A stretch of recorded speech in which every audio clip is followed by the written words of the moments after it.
you doing, everybody? Welcome back to our second ever episode of the Tuesday Evening Bison Chat. I'm Galen Clavio, otherwise known as Dr. GC. We got Joe Cronin, our co-host, back with us, and we welcome special guest Audrey Marr from the Hoosier Network for the first time, our first official guest on the show. Audrey, great to have you with us. How you doing today? I'm good. I'm honored to be the first guest. I'm really excited to be on, and I think it's going to be a really fun show.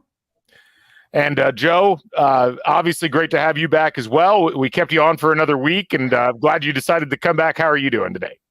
Yeah, it's good to see I've made the cut into week 2. Doing good. I'm ready to head out to Pasadena. Looking forward to that trip. Yeah, should be a lot of fun. Should be a really fascinating experience and a really unique game for IU. As you know, their season really already has a chance to take a path that has been certainly less traveled for IU football.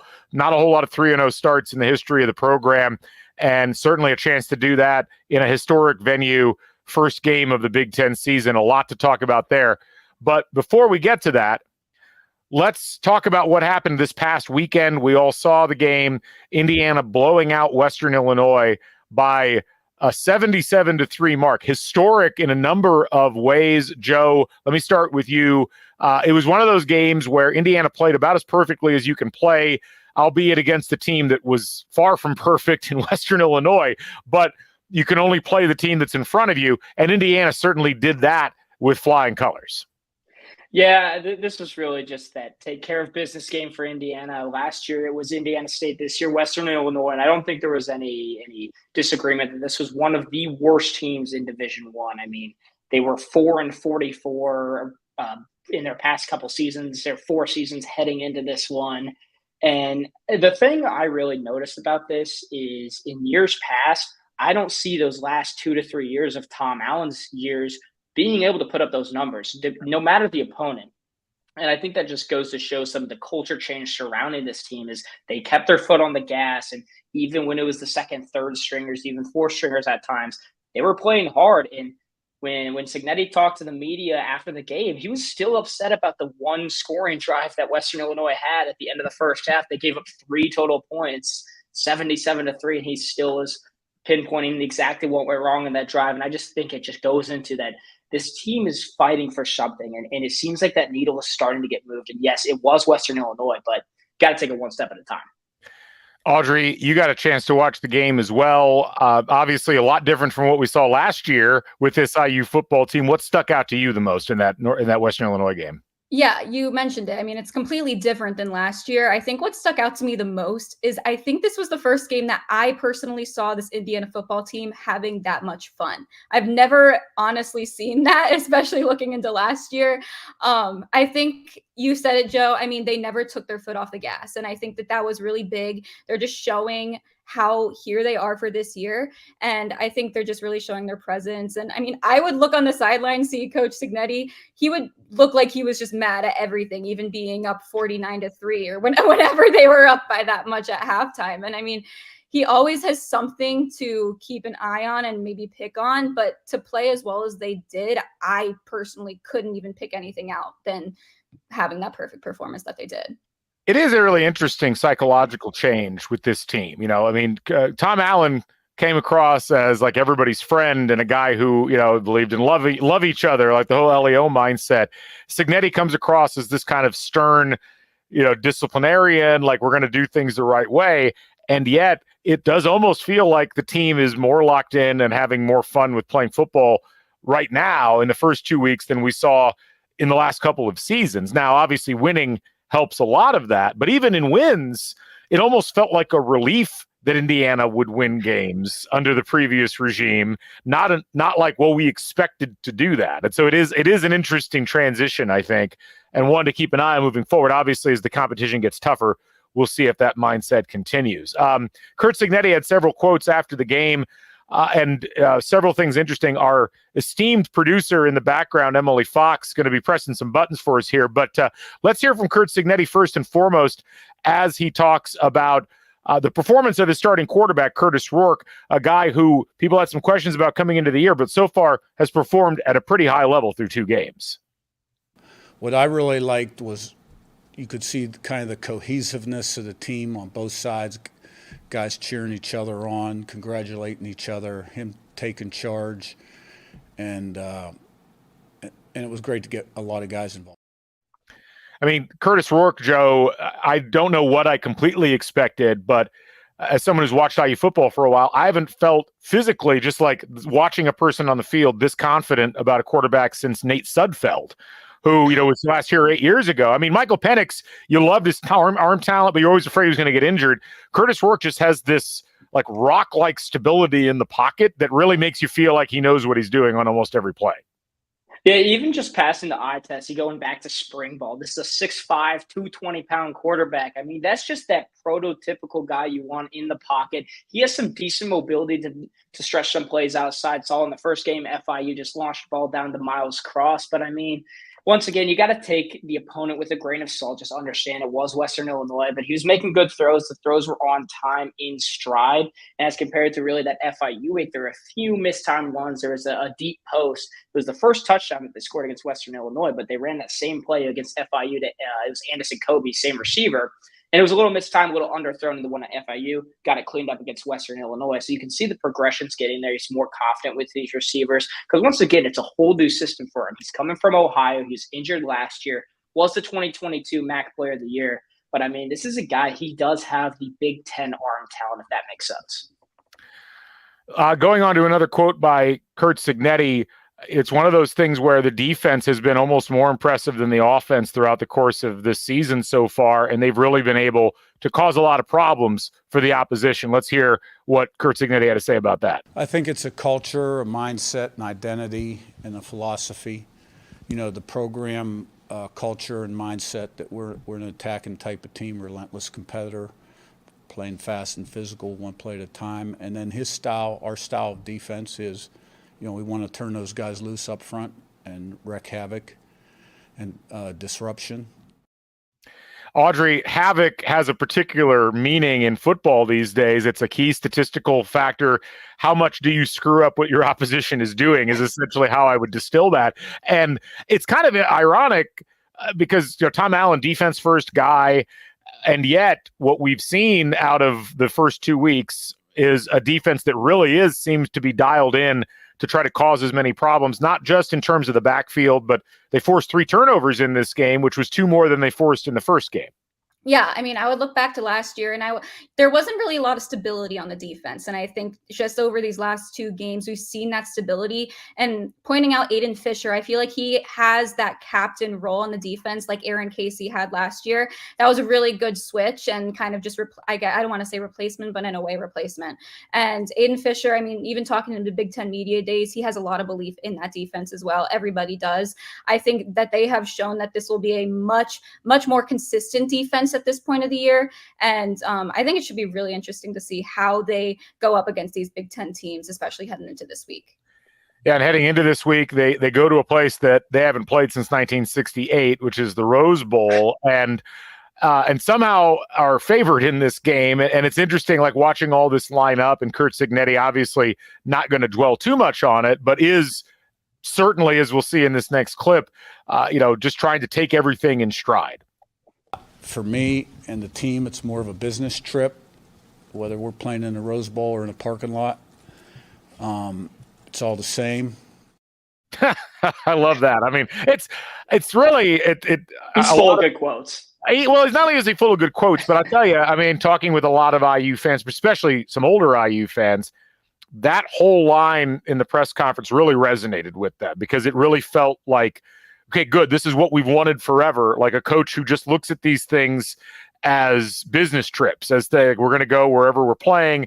We want to give maximum effort and we want to give maximum focus. And Audrey, it kind of feeds into something you mentioned, which is like the attention to detail and the way that this team has kind of, even when they've won in these last couple of games, and Joe, you mentioned this as well, like this idea of, well, we're still upset about that one scoring drive that we let up, or we're upset about not doing better in the second half against FIU. Like that type of mentality feels like it's going to yield something more positive as we move forward. Yeah, even talking to some of the players, whether it's availability or after the game, like they're pinpointing these mistakes that are made in the game or mistakes that Signetti has mentioned. And back to talking about that Rose Bowl, it was Big Ten Media Days back in late July, and Kurt Signetti, he's asked about, hey, you're playing in the Rose Bowl, and he said, I don't care where we're playing. We're just going to some dusty old stadium to kick someone's, and you can fill in the blank how he finished that sentence. And, it kind of blew up on social media, and it's just his mentality of all these games. It's like, it's just business. He just going there to coach some football and see his guys like try and get a win. And I feel like from a player standpoint, it's hard to not kind of fall in love with that. And you see it talking to like Aiden Fisher, a guy who's been with Signetti these past few years, Elijah Surratt. They understand that that's the mentality. And then even some of the guys that have him with him, Mike Kadick, longtime offensive lineman for the Hoosiers, he recognizes that there is a culture change. And we talked to him a few times, and he has just been a little more fired up for this year than maybe last year. Go ahead, Audrey. Oh, yeah, no, I was just going to say, kind of leading off of that, I talked to Aiden Fisher, Mike Kadick, and Justice Ellison all at Media Day, and they all said that they are really feeding into what Coach Signetti's mentality is this year, and it's bleeding into the locker room, it's bleeding into their practices, bleeding into their everyday life, and they're really just using it as their motivation heading into this season. They know where they want to end up. They're all agreeing. Even Mike Kadick said, I asked him, like, what was the one thing that he's looking forward to, or that what is his one goal this year? He said beating Purdue. So that was his main point, and they're looking to get to that bowl game, but right now their first look is at that Purdue game. And yeah, I mean, Coach Signetti's mentality, I think it's good to have something like that bleed into this team, because now they all have something to look forward to and something to play for. It's even bled into my life. Like I gave my lecture today in class, and I made like 3 small factual errors, and I went back and like replayed those and practiced it for a while to make sure that I didn't make those mistakes again. It's a nice life mentality in general. It is interesting because, like, with Mike Kadick, he was testing the draft waters. Donovan McCulley was testing the transfer portal. Those were 2 of the best players on Indiana's roster last year. And they see Signetti come in, see the talent that immediately is brought in from James Madison, and that influences their decision to stay. And it just goes to show, like with what Audrey said, it's just there is kind of a fire with this team. That culture change seems to be trending in the right direction. Obviously, it's one step at a time, and I think this UCLA game could be a big turning point to really start to make that switch happen. Speaking of UCLA, that's Indiana's opponent this week, as Joe so aptly points out. And Joe, you got a chance to talk to a UCLA expert earlier this week. Give us a little intro on this next clip that we're going to watch. Yeah, I talked to James Williams. He's been out for USA Today Sports. He's been covering UCLA for a few years now, back when Chip Kelly was the head coach. He also is a co-host of a UCLA football podcast along with a former UCLA player. So was definitely in the works, been around this whole transition with Deshaun Foster coming in, had a great conversation with him. He kind of dove into some details about their week 1 performance against Hawaii. They did have a bye week, and they have a tough schedule after this game. So I just think there's a lot of pieces around this week 3 matchup between those 2 teams. There are big implications for either side. Let's go ahead and dive right into that as we watch Joe's interview with Mr. Williams. All right, and welcome in. I would like to welcome Mr. James Williams. He writes out for USA Today out in Southern California, as well as one of the co-hosts for the Believe in UCLA football podcast. James, pleasure having you on the Bison Chat here today. If you don't mind, just kind of introducing yourself and how many years you've been covering UCLA athletics. Yeah, thanks, Joe. First of all, I appreciate you having me on. It's been, I think I'm going on my 7th year now. I've kind of lost track. When you had Chip Kelly as the coach prior to that, a lot of those years ran together and were a little bit longer than they probably actually were. So I think we're on like year 6 or 7 since 2019. So it's been a good little while, and obviously excited for the new chapter and the new era that's ahead, not only for the Big Ten, but to have Deshaun Foster as the head coach. So yeah, excited to talk to you about the team. Keep it on. Deshaun Foster, first-year head coach, obviously was the inside hire for the Bruins, similar to IU's first-year head coach with Kurt Signetti. I mean, between, fall camp and your first week out in Hawaii, how have you seen this team start to gel with their new coach?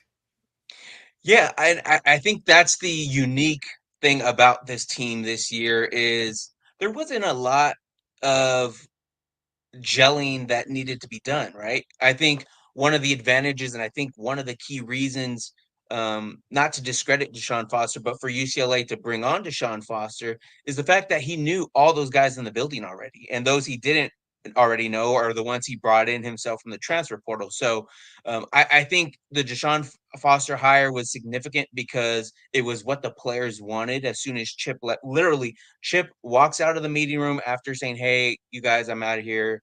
I'm going a different direction," and Martin Jarman, the athletic director, is in the room, and the players more or less demanded, "Hey, we want Deshaun Foster as our next head coach." Martin Jarman, takes, I think it was like 72 hours, maybe a little less than that.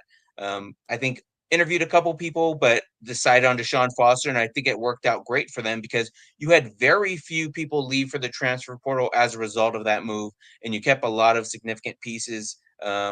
That should make this team at least viable for the first year in the Big Ten. And yeah, it's been going good so far. Deshaun Foster still is kind of learning to be a head coach, obviously, as we're all aware, with the Big Ten media day and the pause and the stuff with that. So there's a learning curve there for him, and but I think overall he's doing pretty well, and it's kind of business as usual. Yeah, I mean, I imagine it was just a lot of nerves being Yeah. first year head coach, I mean, that was his first head coaching role as compared to some of the new faces, like with Right. Zignetti. He had been a head Mhm. coach previously.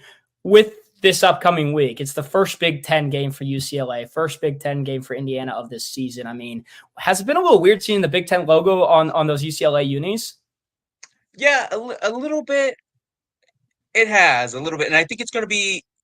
I'm trying to remember if they had the Pac-12 logo out on the field for the Rose Bowl. I would imagine they do, or if anything, I'm sure the Big Ten is going to try and implement that and have that on the Rose Bowl field. So that will be different when I first walk to the press box or I'm out on the field prior to the game, just kind of seeing that.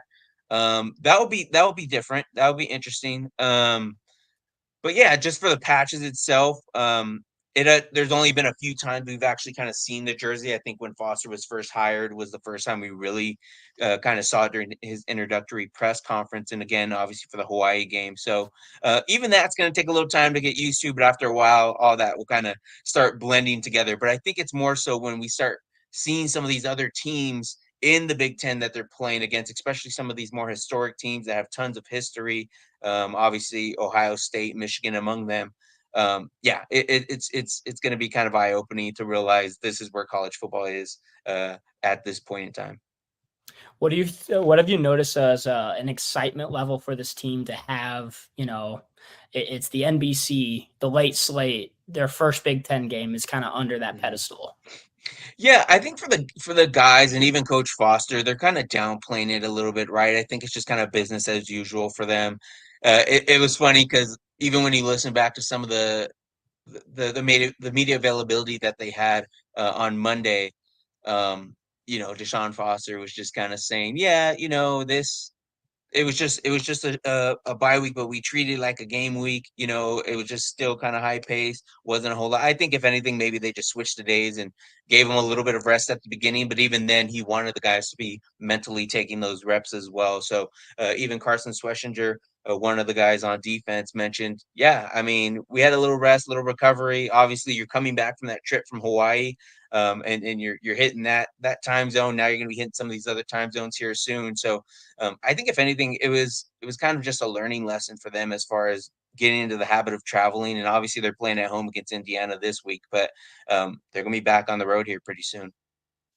Now, you mentioned that Hawaii game, week 1. Bruins have to travel out to Honolulu, get the 16-13 win, 1-0 on the season because they had that bye week this past week. I mean, what did you notice from that week 1 game? It was kind of the same thing with the rest of college football. And it was just kind of funny because everyone's like, oh, look, so-and-so team's going to be bad because this and that. I'm like, it's week 1. It's week 0. Like, these teams are all going to be kind of playing sloppy the first week or so. So, obviously, I think there was a lot. The biggest change, and maybe we'll talk a little bit more about, is Eric Bieniemy and him being the offensive coordinator and adding that to UCLA's. Is kind of different than what Chip Kelly was doing with his offense a little bit, just in terms of probably mindset, I would imagine. But yeah, just kind of seeing how the offense started to come together, and they're kind of getting their first live action using that offense, right? So obviously there's still going to be some growing pains, different things like that. J. Michael Sturdivant is considered their number one receiver.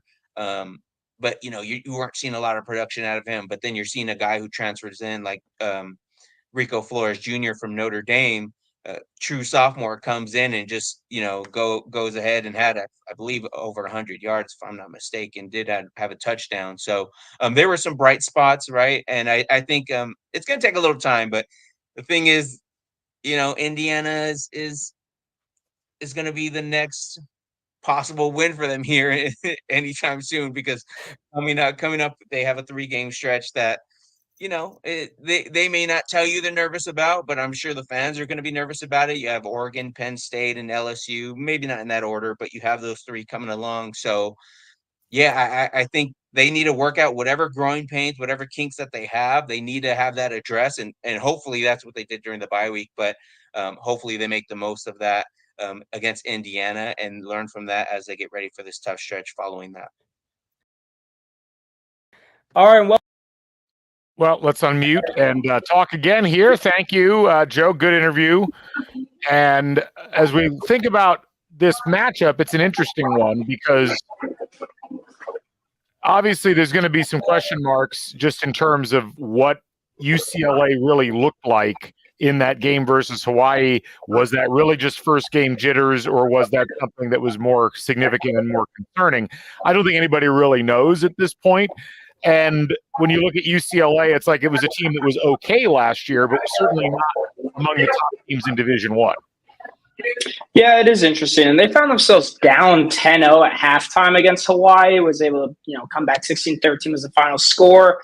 And it is just kind of that first game sloppiness. And it's just kind of the test of not many teams play well at Hawaii. That's a tough place to go and play at. You're a different time zone. Obviously, UCLA is going to have to get used to playing in different time zones this year with their schedule. But I don't know if it really says all that much. I'd say with their quarterback, they offer it's Ethan Garber. It's just a dual threat capability. And I asked Signetti about this on Monday, and it's just really with stopping the run, containing them in the pocket. That's going to be their main focuses. They have some decent guys on the outside, but I don't know how much of a handful will be for the guys on the outside on IU's corners, whether it's D'Angelo Pons, Sanguinetti, Jameer Johnson, any of them. I mean, it should be an interesting game nonetheless. These two teams have never played each other. So it's just not a lot of film on UCLA for this season. And with IU, it's just so much new. So either team's not really seeing a lot of consistency. Audrey, as we think about this matchup, I mean, one of the big things is obviously how well does Indiana's offense that has been pretty good so far in these first 2 games travel, and how do they travel? I mean, this is not a program that's had a lot of success on the road. They won at Michigan State a couple of years ago, and there hasn't been a whole lot beyond that. What are you anticipating, or what are you going to be most watching out for as we go into this game? Yeah, I think it's going to be super interesting to see how they gel. I think James made a good point with UCLA is that they don't know if there is any gelling to do. But I think in both sides, on both cases, I mean, they're both in a similar position. I mean, they both have a new head coach. Now Indiana has a completely different team, completely different offense. So you don't know how completely they gel each and every time if they're on the road at home, how different that is. So I think this will definitely be the biggest test overall. I think it'll be interesting to see, especially if Donovan McCulley plays. I mean, they've had a lot of stability with that wide receiver room. I think that'll be something I'm watching out for personally, is seeing if they are gelling as well as they are at home, and if they do have that addition of Donovan McCulley. So I don't know, just seeing how Curtis Rourke plays on the road, I think will be very interesting to see. Obviously, he's delivered here at home, but it's going to be just up to how they play on the road. A couple comments from the audience I wanted to get into from our buddy Hooperazzi earlier. The running game is crucial for this IU team and gives the defense time to rest. This team is coached in the basics. It's an interesting point going into this game, which is going to be played at a higher temperature than what Indiana's faced. Well, they faced probably around the same in the FIU game. It was maybe a little bit cooler. It's going to be in the mid-80s. Shouldn't be a huge amount of humidity. Southern California, at least I hope there's not a huge amount of humidity. If there is, there's maybe bigger problems than the humidity. But the running game being so good 2 games in a row, again, not something this IU team has been used to over the course of the past few seasons. Joe, that's going to be critical, not just for gaining yards, not just for giving Curtis Rourke time and options, but also to keep the defense fresh going up against the UCLA team that, might be fairly, adept at offense in certain ways. For sure. I want to talk about the weather first. I think this IU team is getting very lucky. It was 105 in Pasadena yesterday. That was when I talked to James. He was like, yeah, it's scorching here. And I think it's supposed to dip down in, like you said, the mid-80s. So, yeah, the run game has been what they've leaned on these first two games. And it's so hard to really pinpoint, like, what exactly the offensive consistency is going to be with FIU and Western Illinois. But, like, Tyson Lawton got 16 carries in week one. The ground game had over 300 yards against Western Illinois. Now, once again, considering the opponent and everything. But, yeah, they're going to try and run the ball. Tyson Lawson, Justice Ellison, that's a good 1-2 punch right there. And the offensive line has created very good holes through those 2 weeks. Once again, it's all the matchups, but this is going to be that first, hey, this is a Power 4 team. This is a conference opponent. So it's interesting to see how those offensive linemen will do. A lot of them have that Power 5, Power 4 experience, like Kadick, Trey Wettig coming over from Wisconsin, and then the running back duo, Justice Ellison coming from Wake Forest, and Tyson Lawton. He obviously was at JMU, but he's been getting good reps so far. So I think they'll be pretty solid on the ground. I think it's where the passing game will be interesting, especially if McCullough doesn't play, and then just the timing of those mid to deep distance routes, whether it's up to Surratt or getting Miles Price in the mix. I'm going to blow my screen up here real quick because I want to show the forecast for Pasadena that you can all see here. This is really high-tech stuff. But you can see, I'm glad they're not playing today because it's 95, but it's going to be an estimated high of 81, and that'll dip down a little bit because obviously the tail end of the game is going to be a little more in the evening. So that's exciting, and that's actually a big benefit, I think, for Indiana. Not that anybody's used to playing in 110-degree temperatures, but certainly Indiana would be less ready for that, I think, than UCLA. We had another comment from Ross and Audrey. We can kind of talk about this in a little bit. Is there some rationale for IU traveling so late in the week? And, my take on this, and I'm curious to get yours, is it goes back to what Signetti said about this being a business trip. You don't need to travel early. You just want to treat it like you were going to Wisconsin or going to Northwestern or someplace like that. Yeah, and I think that kind of goes back to what he said last week heading into this matchup against Western Illinois. And he said it doesn't matter what day he plays. They just put it on the schedule and they're ready to play. So I don't think it really matters as much for at least Coach Signetti and this team. But, I mean, I think it'll be interesting to see how they do perform. But I don't think that there is any difference in the way that they're preparing for this and the way that they're really their mentality heading into it as well. We had another comment, this from Caleb. Slightly concerned about the largely untested defensive backs taking on better wide receivers in a defense that kind of leaves them on an island to win 1v1, hoping they can get home up front more often than not. I mean, Joe, let me start with you about that. I mean, that is a concern. Now, it is going to be interesting when you think about the fact that, UCLA, we have seen them once and we've only seen them once. And I thought James brought up some good points, but in that game, they only passed for 272 yards, 2 touchdowns, two interceptions, 1 touchdown. Was not a banner day per se for their receiving core. Only one guy over 42 yards in receiving, and that was Rico Flores Jr. And it's hard for me to envision Hawaii having better DBs than Indiana. It's going to be interesting scheme-wise, though, to see how all of this plays in and how the talent interacts with what UCLA is trying to put out on the field. Schematically, it will be interesting what Bryant Haynes decides to put everything together. I think having a guy like Aiden Fisher in the middle, that's a rock right there. You're going to have a good run stopper. Obviously, this is more about the pass game. And I talked to Fisher in Big Ten Media Days, and he said the thing he's been working on the most is his reading that passing defense, finding those lanes in the zones, and could be interesting. And then for the cornerback one, D'Angelo Pons, obviously, it's so early, but he really has a chance to be one of the more impactful guys in this defense. The way he jams, he's very physical, not a tall guy, but he has that low center of gravity that he's going to jam you real tight at the line of scrimmage. Could Joel at least the wide receiver one for UCLA? I mean, Jameer Johnson, not as tested in these past couple of weeks, but he's had some good reps so far. I think overall up front is where the damage is going to be done. And this Hoosier front on their defensive line, are proven guys. James Carpenter, Michael Kamara, Jacob Mangum-Farr transferring over to that stud position where he's playing majority defensive end this year. Those are guys that are going to be able to put some pressure onto Garbers, I think. I just considering they're going to have this 4-man rush consistently, I think they're going to be able to get a handful of sacks. Audrey, I want one last thing up here, and this is courtesy of our buddy Taylor Lehman over at Bite Size Bison. The statistical breakdown of this game, and the numbers may be a little hard to see here for you folks at home, but the one thing I want to really zoom in on is the fact that this is not going to zoom, of course. There we go. The green numbers are good. The purple numbers are bad, and it's only 1 week. But man, UCLA's offense looked bad against Hawaii. What I'm really fascinated by in this matchup is Indiana's offense versus UCLA's defense. I mean, the one thing we saw statistically in this offseason, looking back at last year, was UCLA's defense was really good. I mean, they were like a top 25 defense. How does Indiana's newfound offensive approach and the skill position players they've got, not just the running backs, but obviously Elijah Surratt, if Donovan McCulley plays, he's in the mix, Curtis Rourke, that whole crew, who wins that battle? Like, what's going to be the breaking point one way or another as IU tries to take on that defense? Yeah, well, overall, I think from the outside looking in, I think you would think that UCLA has this advantage heading into the game. But I personally think that Indiana has the advantage. I mean, they had that one game that was not an easy win, and they had a lot of kinks to work out. Maybe it was first game jitters, but Indiana has had these 2 games to figure themselves out. You saw a completely different game, and they barely had any penalties. That big issue that first game was those penalties, and then what did they have? 1? I think it was a pass interference early in the game.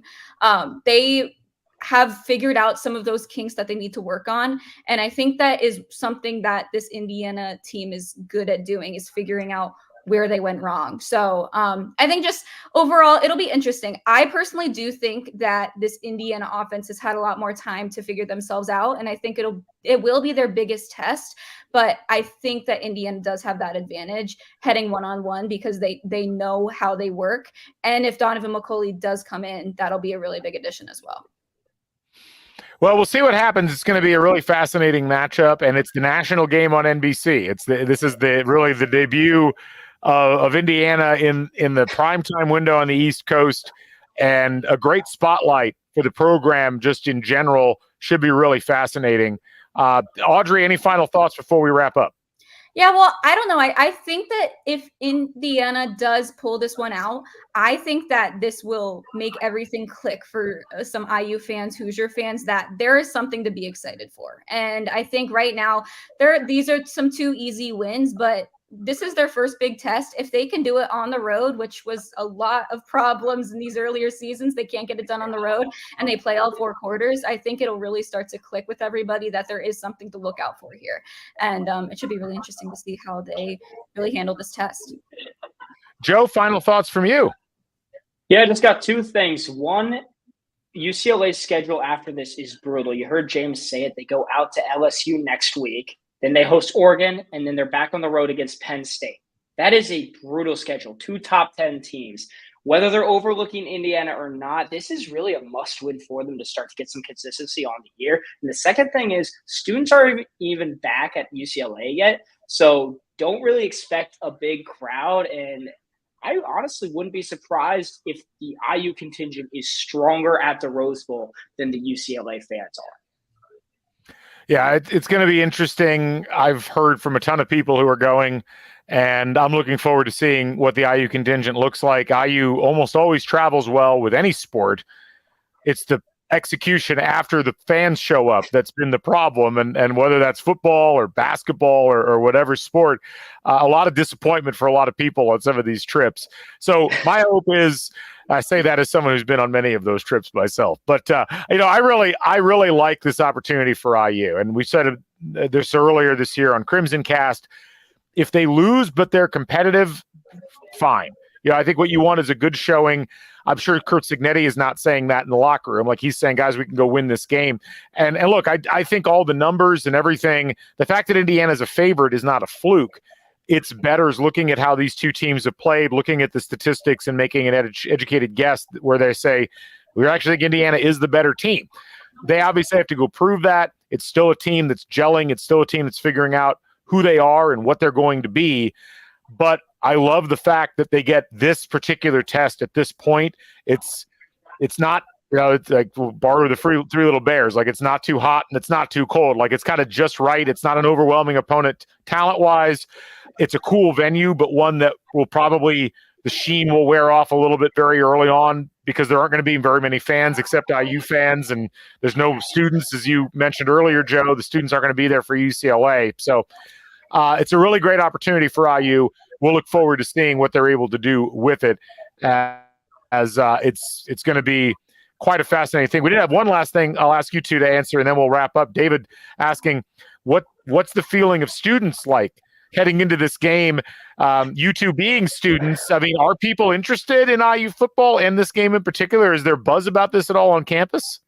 Well, I went around to some of the tailgates this past week, and I think it was a little bit of half and half. There are some people that couldn't even name a single person on this team, and there was someone that was pretty much just going on to Curtis Rourke. So I think there's certain people that people are really excited for. Mostly everybody's very excited for Coach Cignetti. So I think it should be, I don't want to say they're completely fired up just yet. I think that they will be fired up if Indiana does pull out this win on the other side.